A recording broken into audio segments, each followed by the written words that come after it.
Hello বন্ধুরা, কেমন আছো সবাই? আশা করি ঈশ্বরের কৃপায় সবাই ভালো আছো। আমিও অনেক ভালো আছি। দেখুন, সুন্দরবনের ঝড়খালি ত্রিদীপনগরের পাশ দিয়ে বয়ে গেছে এই বিদ্যাধরী নদী।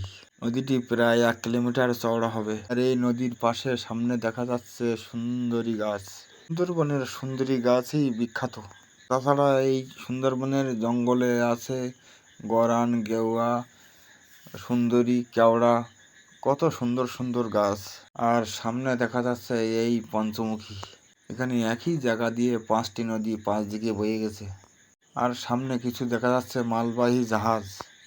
আর এই জাহাজগুলি মাল ভর্তি করে নিয়ে এরা বাংলাদেশেই নিয়ে চলে যায়। আর আমার এই ভিডিওটি দেখে ভালো লাগলে লাইক, কমেন্ট, শেয়ার করে পাশে থাকবেন। আমি দীনবন্ধু দুঃখের জীবন ইউটিউব চ্যানেলের পক্ষ থেকে সমস্ত বন্ধুদের জানাই আমার আন্তরিক ভালোবাসা, শুভেচ্ছা ও অভিনন্দন। ভিডিওটি কেমন লাগলো কমেন্টে জানাবেন। Thank you.